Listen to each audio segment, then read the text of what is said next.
Hey everyone, welcome to this week's episode of Hormonally Speaking. This week we have a very fun and fascinating episode for you because this is a topic we've talked about it on the podcast before. I know if you've listened to me for a while, you know that chemicals can have an impact on your hormones. But I think a lot of us don't know necessarily the sort of nitty gritty of that and really how much they can make a difference on not just our hormones, but our overall health, right? And that Mm. unfortunately we are surrounded by so many chemicals in so many places in our lives now, and we may not know that they're there. So I brought on an expert in this area, and her name is Alexx Stuart, and her passions run wide and deep. She founded the online community and education hub Low Tox Life in 2010 and is responsible for birthing the low tox movement with the phrase low tox, which has resonated with people around the world.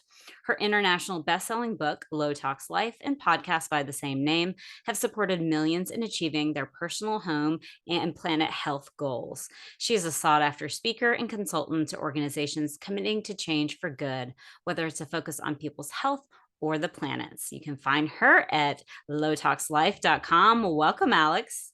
Hello, thank you so much for having me on the show, Christine. I'm super excited. Oh, I'm so happy to have you here and share all of this amazing information that I know you know. And, I really just want to point everybody to, as soon as you finish listening to this, go to your website because it's so nicely laid out in terms of breaking down, the things that we're going to talk about today and probably going way, way past that and giving so much information to everybody. So thank you for putting that resource together because I know it can, be hard for people to find these things sometimes. Yeah, absolutely. And I just want people to feel like they can do this. It is so, we live in such a high tox world. High Mhm, tox is the norm, high tox is everywhere. mhm, And so low tox can sometimes feel really overwhelming. mhm, And you're literally going against the grain. You're often going against family members. So there's a big psychological mm, piece mhm. to the mental health journey of making change for yourself and for the planet. And I take the responsibility super strongly as to how people feel when they're on my watch. So Yeah, yeah, that's really that's nice to hear that you think it's a helpful website. yeah, and that's such an important point that you just brought up that I think a lot of times people don't think about going in, right? That Mm, you are gonna be sort of going up against just things that are so a part of everyday life, yeah. right? Like, you Mm, go to the store, you go to Target or wherever, and to you, like, pick work. right, You go to the bathroom and you're right. hit with hormone disruptors, whether they're a luxury workplace that Yes. has scented candles on the vanity or whether they've got those timed fresheners, like it Yeah, hits you everywhere. And so everywhere. you're gonna have to have, if you really want to do this, you have to know how to have conversations with your loved ones, Mhm. with your workplace, with school, if they're spraying those things around your tiny Mm. people. Mhm. And my job is to not only make you super confident in the science and the why, Mhm. but then to also take people along the journey with you that don't feel like you are accosting them, nagging them, just Yes. running around saying everything's toxic, you're doing the wrong thing. I mean, that does not work with a husband or a teenager, let me tell you right now. So, it's really about the whole, it's not just about swap this for that, but there's Mhm. a lot that goes into creating the change as a ripple effect. And Mm. it's kind of Mhm. exciting. If for people who are up for that, then Yeah. I'm here. Yeah. So how did you find yourself doing this work? I mean, I'm Yeah. sure you've got a Mm. beautiful story to share. I do. It's a long one, so I'm gonna go short so that we can help people today, because I know, um, that people need the help. So, easiest way for me to explain it is I had, a couple of health crises that led me towards more holistic approaches. Mm. One was, recurrent tonsillitis, and that got me to the point where I was antibiotic resistant. So that's a pretty Mm. scary place to be Yeah. if you've Wow. never known anything other than conventional medicine. And Yeah. let me just say, I am not a doctor basher. I do not. I mean, it. If I have a really bad infection or my arm is fractured, or there are so many crisis care situations once something is clinical Yes. that a doctor can absolutely be the best health professional that you can go see. But what I found in my own life was when I got to this antibiotic resistance with strep, there were no further suggestions for me. So I had to look outside the box. When I didn't get a period for 2 years and was diagnosed with early onset menopause and was not given any further suggestions, I had to look outside the box because something, thank goodness, inside me said, I don't think you're done yet. I Right. don't think you've got all the possible answers. Because And you it were was, pretty young, right? You were like 27 or 28 when that yeah, happened? Yeah. exactly. Yeah. Yeah. And so it was thanks to a girlfriend who was a bit of a hippie chick saying, have you ever thought about seeing a naturopath? And I was like, what's that? I had no idea. This was nearly 20 years ago. These were not people that the average Joe would consider putting on your health team. Like Right. these days, I have, the naturopath, the physical therapist, the chiro, the doctor, integrative doctor, and that's my team. Yeah. Like that's a really good comprehensive team. And Yeah, I see absolutely. different people on that team for different reasons. And then Mm. sometimes they've had to work together if I've hit a crisis point like I did with mold a few years ago, which Mm. we can talk about as well. Mhm. And so it was really in those initial waves of two big health things happening in my late 20s and a naturopath flat out in like a matter of weeks for my period that came back online, and a matter Wow. of days for tonsillitis cure that came to be a body that could heal itself from tonsillitis.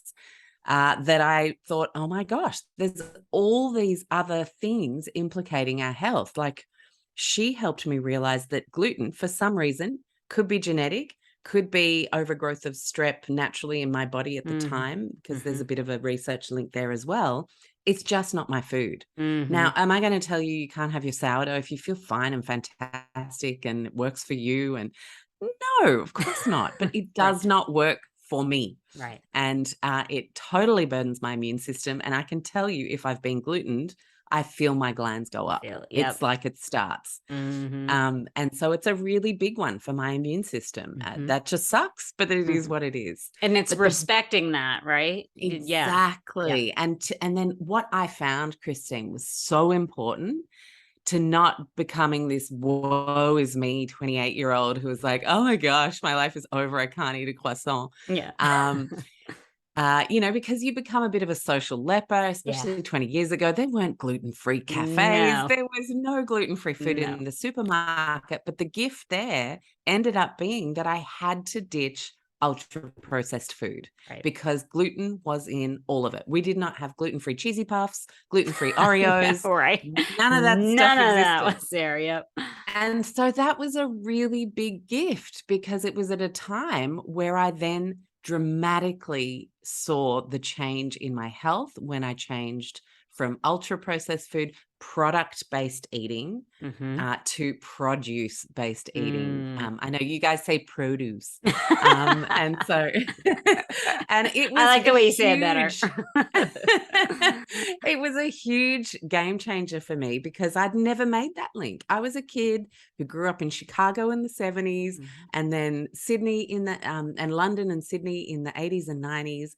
I was a big city kid, and big city Mhm. kids with busy parents ate a ton of processed food. They still do today. In fact, it's worse. We are at 60 to 70% in the US of ultra processed food. Yeah. Here in Australia and New Zealand, we're not too far behind at around 55, 60. Mhm. So it's for me, the biggest game changer is Mm. ditching ultra processed food. And I Mm. think when people are chronically unwell and they start looking for answers, they tend to find the food answers first. The Mhm. personal care and cleaning comes later when you're kind of in those communities and then someone maybe asks a question about toothpaste or whatever and you're like, oh yeah, I never considered my toothpaste. That was Yeah. definitely what it was like for me. So a few Yeah. years later, baby shower, excited about my baby boy, grateful to all my friends who give you all those gifts to set up your nursery. And I thought, oh, I got really good at reading food labels. So let's have a look at this stuff. Oh my gosh, I was Right. horrified. It was like, It's scary. whoa. firstly, 14 years ago, you had to get a book out in the library to look up most stuff. I mean, people don't Mhm. realize how quickly things have come online, but it was essentially, I was finding two groups of chemicals that were concerning. Not all chemicals are bad. Chemical free is not a term I use because that's a misnomer. Mhm. But there were endocrine disruptive chemicals. And I know Mhm. this is a big one for your audience. Mhm. So that's hormones that can either block or mimic the natural signaling of, say, our sex hormones. They can fiddle with our thyroid hormones as well, anything in the endocrine system, basically. And Mhm. then the others were the carcinogenic chemicals, either potentially carcinogenic or Mhm. probably definitely carcinogenic. They were Mhm. all in there in varying degrees, varying names. And I thought, what kind of a world have we birthed that allows this kind of stuff to be in baby products, Right. let alone Right. in mainstream adult products? So it became, I was always in teaching, training, motivation in both hospitality and in the cosmetics industry, actually. Oh, Funnily enough, I funny. can tell you some stories about my health during those years. Oh, I bet. Um, but yeah, I just thought I feel like people need some support here. I was Yeah. hearing from friends that were like, "Oh, okay, so how are you doing that then? And what are you choosing?" Mhm. And that's kind of the first clue that other people might be out there needing that support. And Mhm. so Low Tox was born.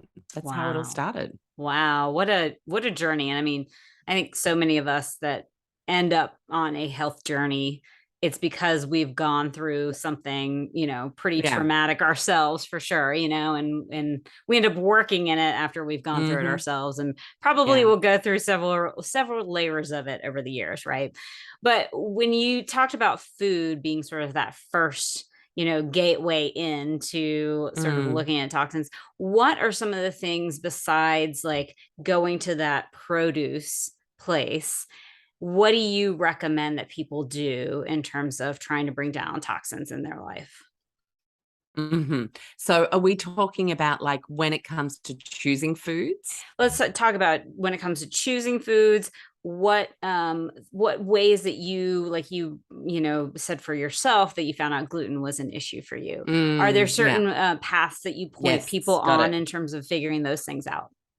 Yeah. Yeah. Look, I think one of the things that we've done by following gurus for dietary advice or even health guidelines from governments, frankly, which we know can unfortunately be bought and sold, Mm-hmm. Mm-hmm. is that we have lost that internal conversation with what actually suits us on a bio-individual level. Mm-hmm. We have different ancestries, we have different genetics, we have different epigenetics. So therefore, at different times in our lives, different food mixes work best for us. Mm-hmm. We have preconception needs where we need to really focus on, all of those nutrients that are going to help us grow a human. But it's impossible to say there is one perfect diet for everyone. So produce Yes. focused is the first step. Mhm. And then have a think about, I think it's always interesting to think about where you come from genetically, and look back. Like there's a food combination that works for me, keeps me full for hours, and it is salmon, potatoes, sour cream, and dark leafy greens of some kind, like, and a ton of them. Mhm. And that kind of a meal Mhm. is like so deeply nourishing and satisfying to Mm. me. And I don't need to think about food for like 5 hours Mm. after I've eaten something like that. There's no need for emotional eating after that. There's no rummaging around. There's no browsing the fridge. It's Mhm. deeply satisfying. And I have a lot of ancestry in Scotland, so big I wild was like, fish area. it's gotta be a Yeah. fish place, Yeah. yeah. Yeah, Yeah. yeah, exactly. And I think we have to think about those Yep. things. We have to start thinking, wow, yeah, when I eat that way, I feel really well. I don't feel heavy. I don't feel foggy in my Yeah. brain. That tends to work for me. Yeah. Grains tend not to work for me. And I can tell that if I have biscuits at a friend's house, then even if they're gluten free, that's great. But often that's with rice flour or Mhm. other types of grains. the next day I will not be on game. I will like be procrastinating and looking out the window and think, oh God, yeah, I'll do another Quirtle puzzle. And it's so funny once you start to tune in, you're like, oh yeah. And maybe a food diary can be helpful to Yes. people. Mhm. But I think if we think about those chief food groups that can burden immune systems, and that can be due to modern processing as well as the food itself. We Mhm. know that glyphosate residue, for example, can affect the microbiome and therefore affect Mhm. our mood, brain, etc. Not to mention the microbiome itself. And I think if we think about immune burden, you go straight to those big allergen groups, the gluten, the dairy, soy potentially for some people, grains could be a whole thing, but at the very top is always the junk. So Mhm. if Absolutely. you have an issue with the junk, if you see junk food as oh, I should try to cut down, or if someone hands you a cherry ripe and you're like, yeah, no, I probably shouldn't. And you're not completely convinced and unfazed in your mind that that is just something you don't eat, Yeah. then there's work to do there before you Mm. go into anything else. And I Mhm. always think the easiest way to ditch the junk is to learn about the junk food industry, Mm. to read those books like Salt, Sugar, Fat, or, those classic Yes. books that have been out for years now that really uncovered Marion Nestle's work, Yeah. Michael Pollan's work. Yes. And one of the things that's happening right now, I don't know if you've seen these, but a lot of these memes that are happening on social media that I don't Mm, know what the difference is in terms of, I think you guys definitely have stricter quality, what's little bit, allowed. yeah, Yeah. But yeah, I get, in Europe, I know for sure it's stricter than much, what we are allowed in the US, right? And so there's these memes that have been putting the same food side by side, right? And these are yeah, all boxed foods, these are all processed foods, but still the fact that food coloring isn't allowed in European versions of mm, them, all of these things that we know because studies have been done to show yeah. us that those things, like that it Red will. 40, for Right, example, right. yeah, It'll, yeah, kids, we know that it causes hyperactivity in kids, et cetera, et cetera. mm, And then we have that exact same product in the US with 20 more ingredients, all these chemicals. And I really think that's a powerful thing for people to see right now, right? yes, Because it is like, okay, this is a concrete thing. We do have the studies. This isn't things that we're just making up. And we can see this side by mm, side that they can, absolutely we all have to work towards getting away from a lot of processed foods, but in mm, that movement towards that, it's like, yeah. okay, here are these foods that don't have to be as bad as they are. Absolutely. And I always say to parents, like, because if you're trying to transition yourself and you're on board, Hmm. chances are your kids and your husband might be quite a few steps behind you in the 100%. mental excitement for the transition. Yep. But if you could go from like barbecued jalapeno chips Yep. to plain potato Hmm. chips, Hmm. or plain corn chips and add a whole food dip like a guacamole. Yes. And then you Yes. have infinitely improved that Yep. snack situation, but people are still getting the chips. Yep. So there's still like Jamie Oliver says this so well. You want to always transition people with something familiar, something new. Hmm. You never Hmm. want to just cold turkey people Right. who didn't sign up Yeah, because they they're will like, you're like leave. no grains, and Yeah. they're like, what? They're like, but bread is not a grain, right? I mean, like people Yeah, don't even know yeah, yeah, half the yeah. time, yeah, Yeah, exactly. yeah. And then could you go from a sliced white to a supermarket still Hmm. sliced, and it says sourdough. It's not the full, Right. shebang, but it's still at least going to not have a lot of those additives. Yeah. And then you go find a bakery at a farmer's market. Like Hmm. you step it out Hmm. into baby steps. Hmm. And I think key is making it a journey of discovery. And Hmm. when we speak to hormone health specifically, um, the interesting thing about ditching the junk and the processed foods is we are ditching soft plastic packaged foods. Hmm. And soft plastic packaging is packed with phthalates. That's Yeah. PH, THALATS. And so we're literally removing one of the chief daily hormone disruptive Mm, exposures by switching to that produce. So it is such a win on so many right. levels. And that's something I a lot of just people don't think about, right? Is that plastic that exactly these things what's come it in packaged in. gets It's into your sitting food. in the back of a truck Yeah. or in the back of a shipping container in a hot sun. We know that you don't microwave things with plastic, Right. in a plastic bowl, for example, Right.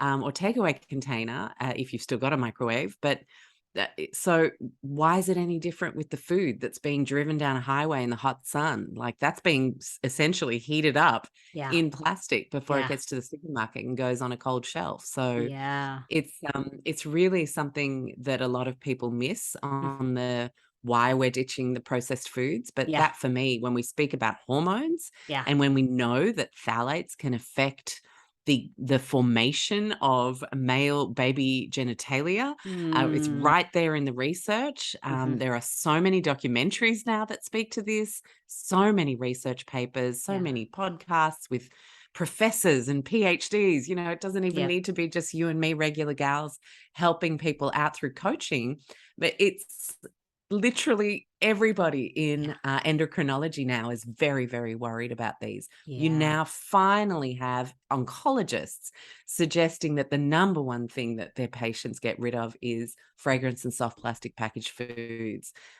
So it's very, very exciting after having Right. campaigned this and For literally so said, long. hello, Yeah. is anyone worried about this stuff? You're like, I So like, have all the evidence. Please listen. Yeah. yeah, Yeah. I'm Mhm. just so excited every time I see it in a newspaper, every time I see an MP in a parliament somewhere Right. saying, you know what, we've got to do a commission, a study on this. And Right. I'm excited that we're finally reaching a point where it's inarguable. Yeah. And I don't care who paid who, how much to run an election. Yeah. We're starting to really see the truth come through anyway, which is Yeah. very exciting. Yeah. I mean, that's the thing about getting back to nature in whatever way we can, right? Yeah. Is that we cut out so many of the issues that have been created Hmm. by getting away from nature, you know? Yeah, So it's exactly. like going to your farmer's market, getting your produce directly from the person that grew it.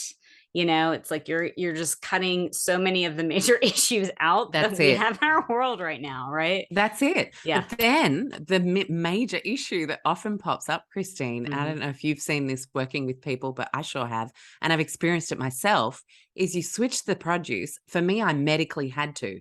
So I Mm. actually had to figure out how to cook because I Mhm. couldn't medically go back. Like I Yeah. would literally just catch tonsillitis again, like that. Wow. Wow. So it was like, okay, oh my gosh, how do I cook and make things taste nice? Right.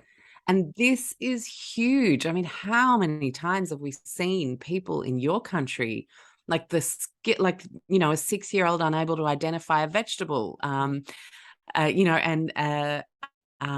look at the cafeteria food. So Yeah. nowhere you look as a kid growing up does food look, unless you're lucky to Right. either be in a privileged family that can afford Yeah. to get a nice big CSA box every week. Mhm. A whole system of poverty eating is Yeah. subsidized by massive food corporations. Right.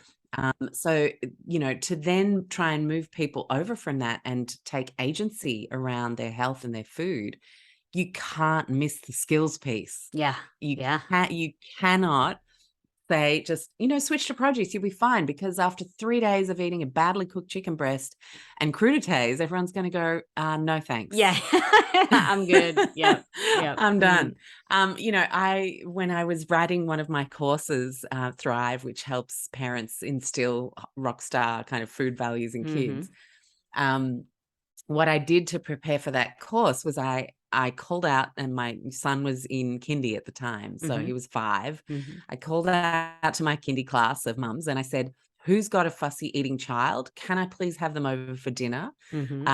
Like a couple of nights a week for 2 weeks, and can I just test out some theories that I have on what's worked with me teaching my own child? I come from a French background. It's a bit of a different way of doing things. Mhm. There are books about how French kids eat everything and all that kind of stuff, which is unfortunately that tide is turning, and Right. the Americanization of food has It's kind of taken permeated over. the Yeah. whole world. It's Yeah. sad. But like I always say, it hasn't been around for long, so it Right. ain't going to take long to fix it if we really, really want to. I That's like it. I just we have to be positive, right? Yep. And so I would have these kids over, and kids who would gag at eating zucchini or broccoli, and I would just bathe it in butter and a Butter. I little was bit gonna of say, let me guess, some salt. butter. Yeah, Yeah. and these kids would wolf these vegetables down, and I'm like, that's really interesting because if you think biochemically about that, a lot of vegetables have fat soluble vitamins in them that Mhm. require fats Yeah. to convert those vitamins, and then all of a sudden that becomes a very attractive, deeply at the Mhm. cellular level nourishing food Mhm. just by adding some healthy fats. Absolutely. And, Yeah. it really started to make me think, same with carrots. So all I had to do was add butter to these veggies and the kids Like, would eat and them. done. Yeah. Yeah, I or olive oil and roast them so they had yeah. little crunchy edges Oh, like the broccoli florets. oh, so good. Yeah, When it's I lived in Oakland, there was mm, West Oakland was considered a food desert, right? So for those that yeah. haven't heard of that before, it just means that there's no grocery store available really, or very few, and a lot of people didn't have access to making it to other parts of the city Mhm. necessarily. So they had liquor stores that had Ugh. maybe some bananas in there, maybe some wilted lettuce, and then everything Imagine else. being able to have a liquor store Right. and not a supermarket. I mean, I I mean, think there were honestly. literally maybe like 30 to 40 liquor stores just in that neighborhood. I mean, it's a pretty big neighborhood, but still no grocery stores. And so there was a organization that actually kids, 19-year-old kids, but kids nonetheless, started, called the People's Grocery, and it was all about Mm, trying to build a co-op grocery store in Oakland. But on the process of getting to that place, they did a lot of these programs. And one of the things that they did was called Collards in Commerce. And they taught the nice. kids how to grow vegetables, how to cook the vegetables, how to sell the vegetables. And so it was Mm, all of these things, right? Because they were having to go back and teach their families mm. how to cook these foods because it hadn't been part of their No, families in a long time. It may have been a and that's no generation one's before. fault. No, Yeah, absolutely not. exactly. And so much of this Mm, country is actually a food desert. And so mm. teaching all of those components was just, to me, that was revolutionary, right? Because it's Yeah, like you're talking about learning how to feed yourself, learning how to feed your family, learning how to grow the food, and learning how to make money off of doing that too was just such a yeah. powerful thing. Yeah. Absolutely. And it cuts poverty cycles, it cuts crime cycles because human beings need food, shelter, and love. Yep. And when we have those things, we are not desperate. We do Right. not act out. Right. We do not, we don't act out of desperation. Right. And I Right. always say desperate people do desperate things. So if we can Yes. give people the basics, Yep. then we solve a lot of problems. And Yep. I know this is way off helping women and hormones. I know. But So I'm a it big goes. fan. I'm a big fan of a tangent, Christine. So don't worry, it's all good. But it is a real problem. Like we say, oh, you've got to eat produce, but like, okay, so how? Mhm. How Mhm. do we get it to people? How do we Mhm. get people cooking? How do we get people excited about cooking? Mhm. And um, I don't, it's available in a few places in America. Like I'm sure you could find it online. My second book wasn't as widely released as my first one, but it's Mm. called Low Tox Life Food. Okay. And it speaks to helping step people through, okay, what is regenerative agriculture? Like, how do we Mm. start shopping for a healthier planet? Yeah. How do we respect the fact that different people need to eat differently biologically? Yeah. So, how can our vegan friends, paleo friends, Everybody come together, and Yeah. where are the overlaps, and how can we sit at the same table and still love each other? We can Mm, work on food waste, we can work on banquet style eating so everyone can find a place at the table, really just build back this beautiful inclusive nature that food offers us. yes. When we then learn some of those basic, what do I do when I've got leftovers in my fridge? And Right. I actually, so you'll have 5 ways to reuse those potatoes that are left over from last night, or the broccoli stalks that you were going to throw away in the bin, starting a worm farm and getting your kids interacting with nature and seeing what the worms like to eat, what they don't, Nice. and then you don't have any waste going Right. to landfill. Right. And really, that whole picture of reconnecting with the food system as it naturally should be, Yeah. I think, is a very special journey. And it's one that you don't then think, oh, no, I shouldn't. I'm trying to cut down about junk Mm, anymore. It's just like, right. why would I fund that reality? Right. Because it's not a reality that got us to a very good place when it comes to our health, right? Right. Absolutely. Mm. And I love the way that you kind of weave all of this together, because so much of what we're missing health-wise too is that sort of connection, Hmm. community, and food has always been about connection and community, right? It's like Yeah, we ate together for all of time. that's it.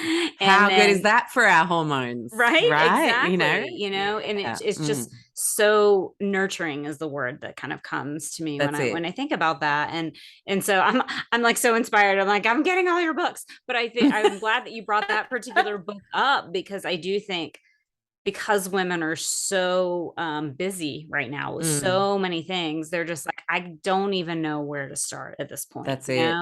and for sure I help guide them, piece by piece, but I think having these different options and these different ideas is just so so important, because I think most of the women that I work with me too also want to be able to be a part of the health of the planet too, Yeah. not just That's like it. their families. Absolutely. And when we're doing something that's bigger than us, that taps into a much deeper sense of satisfaction and Mhm, health mhm. as a metric. I mean, we know there's a lot of research around, whether you prescribe to blue zones per se, or other Mhm. studies around older humans.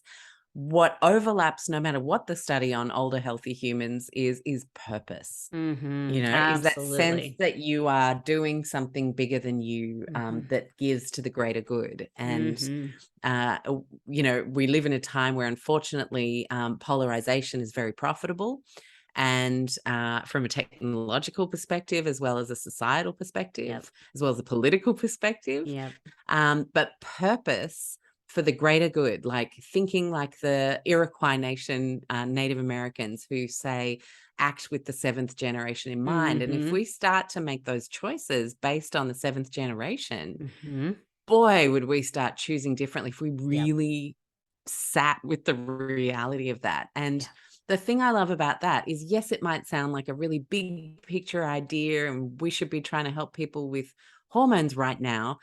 But the thing is, like, so many of these deeper senses of connection, purpose, are missing and Yes. are desperately important to our overall health as well as our Yes. hormone health. Yes, And so, if absolutely. I always like to mention some of these bigger things, because it, like, sets off little lights in people, and they think, yeah, maybe, is there a community garden here? I don't even Right. know. And then, Right. like, jump on in and get involved. And then, boom, your hands are in the dirt, you're grounding, you're lowering your blood Yep. pressure. That That stress is then going allows your down. hormones to work Yep. well because you're not in fight or flight Yep. anymore.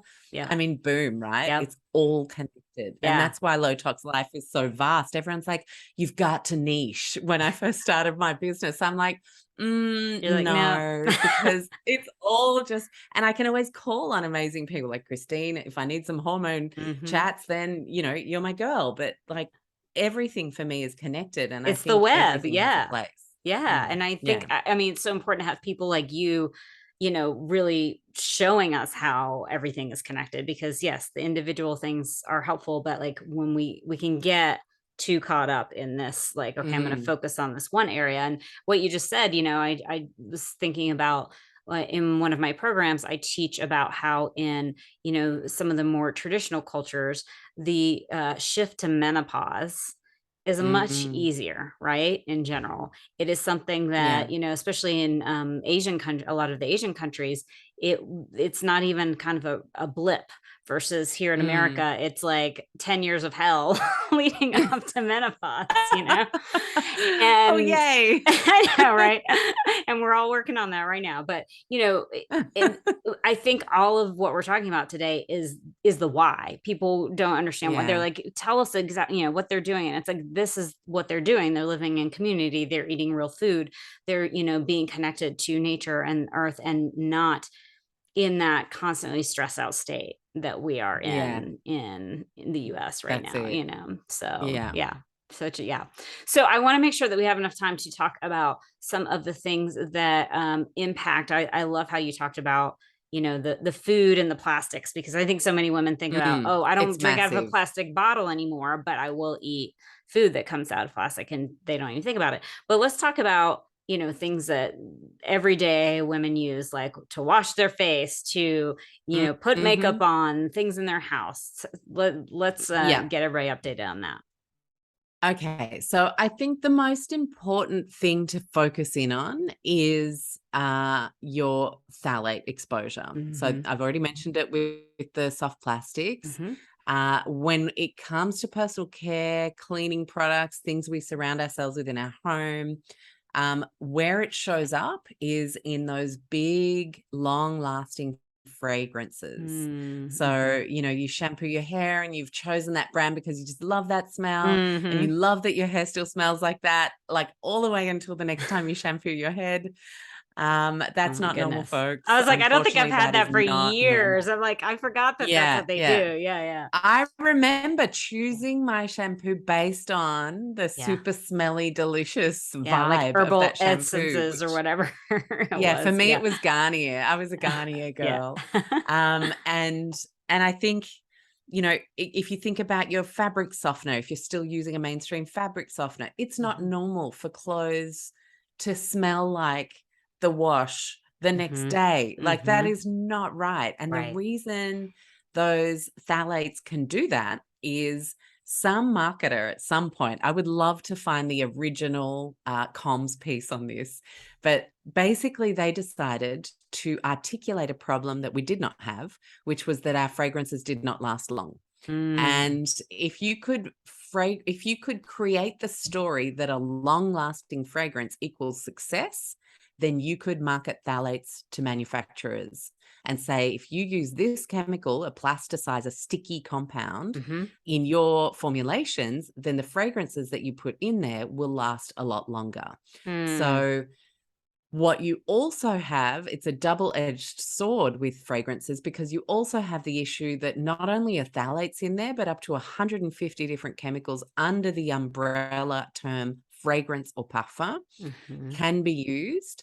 And many of them are either potential carcinogen, probable carcinogen, or a hormone disruptor.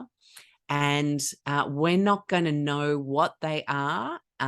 It's even hard to find out ingredient details by writing to Yeah. manufacturers, um, because of proprietary information. So Right. somewhere along the line, the fragrance of a product became associated with the brand success of that product, and therefore Um, legally it was deemed that they could keep that a secret, because that wouldn't be right if someone else could copy that. ugh. So Ugh, any of those right? 150 chemicals could be in there Right? whenever you see the Yeah. word parfum, right? And everybody's Mhm. like, ooh, thinking it's some like French lavender or something. No, that's it's been a long time since that's been the case. Right.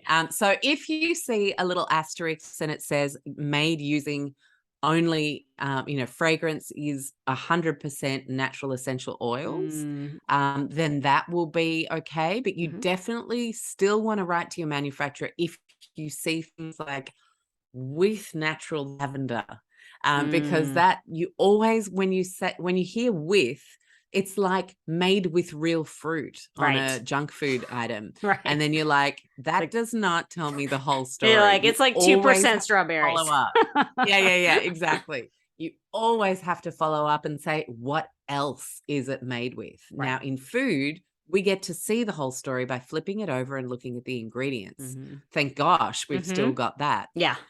But in personal care cleaning products and home care fragrance products, you do not get the whole story. And Mhm. that is why, in fact, unless a company says everything that's in their product, which many do now, in the low tox space, we are totally Mhm. spoilt for choice. That's the good news. Mhm. But the ones who don't, just run the other Just way. say no. Honestly, it's not worth your time. Yeah, Yeah. just say no. Exactly. Um, We're so yeah, taking that's that my back. advice. Yeah. Yeah, Gotcha. and Yeah. I can't tell you. I mean, for me, ditching fragrances, leaving the cosmetics industry, Yeah. I all of a sudden became a person who did not have migraines and headaches every second Mm. day. I used to Mhm. have to sleep off a migraine, pop a couple of super strong painkillers, and hit the Clarins beauty bed like the girls would cover for me while the manager was on lunch so I could have a nap and sleep off the migraine and get back to Wow. work. That Wow. wasn't weird though, Christine. Right. That's the thing. On that cosmetic floor, we had period problems. We had women who couldn't get pregnant. We had migraines, headaches, allergies. All of us were riddled with bizarre health conditions that are not normal. Wow. And we Did were anybody think bathed. at that point? Nope. Nope. Yeah. Not at Yeah. all. Yeah. Not at all. None of us were having that conversation. This was, say, late 90s, early 2000s. So it's very, very new that people have started connecting the dots. But when I Mhm. left the fragrance industry, Mhm. I also left my migraines and headaches behind. Wow. Yeah. That for me, like I've coached 6,000 people through my Go Low Tox course, and that is the number one success story that I hear. Oh my gosh, I don't get headaches anymore. Yeah. This is so weird. Yeah. I don't know Yeah. myself without painkillers. And then let's think about what painkillers do. They affect the liver processes the hormones, boom, another Yep. hormone problem solved. Yep, So absolutely. yeah, And gut it's issues a too that pretty big come one. from, yeah, Yeah. that's Yeah. incredible because migraines certainly is one of the biggest things I think that clients come to me for too, and Mm, it's like a lot of times we're going to look to histamine and we're going to look to estrogen levels, but really yeah. thinking about how these chemicals all impact those things Yeah, too, because if you are directly. surrounded by synthetic chemicals in your breathing environment, for Right. example, like you have one of those air fresheners plugged in or a Yeah. scented candle, Yep. um, then that is affecting your histamine levels. That Yep. affects your estrogen Yep. levels. I mean, Yep. it's all, we keep coming back to it's all connected. Yeah, yeah, absolutely. One of the things too that, I didn't even, it was funny when I first started making the shift and, I had a fibroid and had to, I won't go into the whole long story right now. Most of my listeners know it, but, post surgery, post everything that happened, I was like, okay, I really have to shift these things because especially with fibroids, ovarian Mm, cysts, things like that, yeah. you have to look at the toxins, right? In Yeah. your environment. And just even the fact that everything comes in plastic too, right? It's Mm, like just moving over to a shampoo bar, that comes mm, just wrapped in, a piece of paper or what have you, and getting out those things that aren't going to be able to be recycled. Because we like to think mm, we're going to finish with that big thing of shampoo, even if it was natural shampoo and not, but chemical full, but you still have that plastic bottle mm. that you're going to put in recycling that we now know is not going to get recycled. you know That's it. and Yeah. and so again, here we are connecting to, you pull back, you try and especially move away from plastics where you can. We can't get away from plastics 100%. There's just no way. And No. in And our yeah, and world. I always say to people, like, if there are a couple of things, like you mentioned the shampoo, but Hmm. unfortunately for me, I tried them all. And it I didn't still have not yet get. to find one that doesn't. I've got really long, fine, thick hair, and Fine, thick it just, hair. Okay. it's not a great combo for bars. Yeah. It just, I just end up Doesn't. with this big dreadlock, just one. Um, You're like, here uh, it is. yeah, it looks really cool on my African American friend to have dreadlocks. It does not look cool for this white girl to have one dreadlock that is one whole mass of hair. And so I ended up with the saying to help people who just like need to be cut slack, or the odd thing isn't going to be the perfect low tox version. Mm-hmm. And that saying is, you do what you do most of the time, Mm-hmm. so you can go with the flow some of the time. I like it. And so, Kind of like the we 80/20 have rule, to right? have Yeah. exactly. And for Mm-hmm. me, that's ended up being more like a 95/5.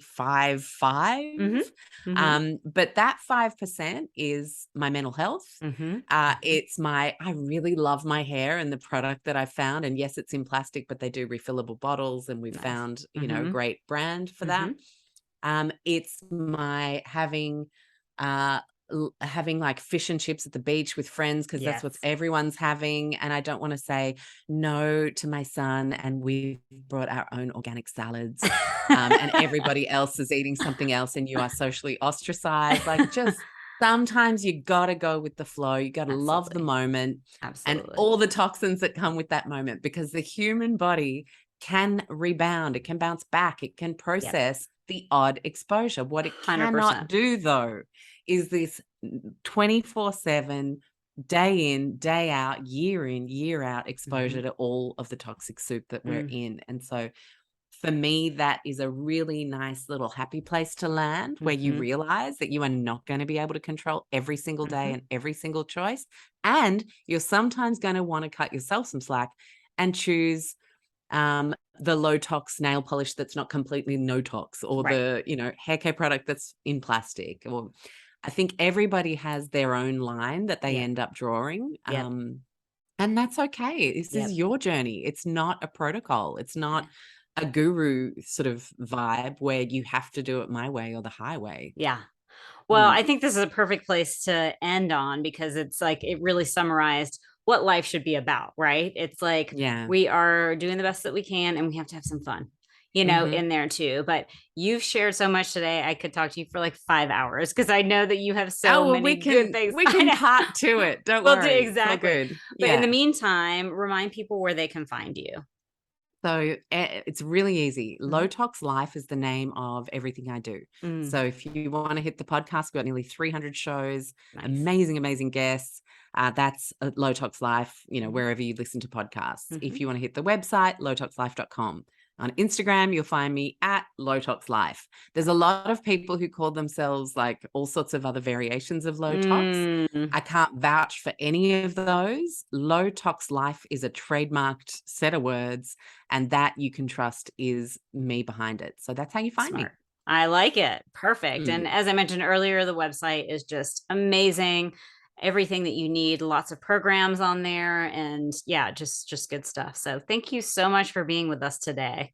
Thank you for having me. It was awesome. Absolutely. Okay, you guys, I will see you next time.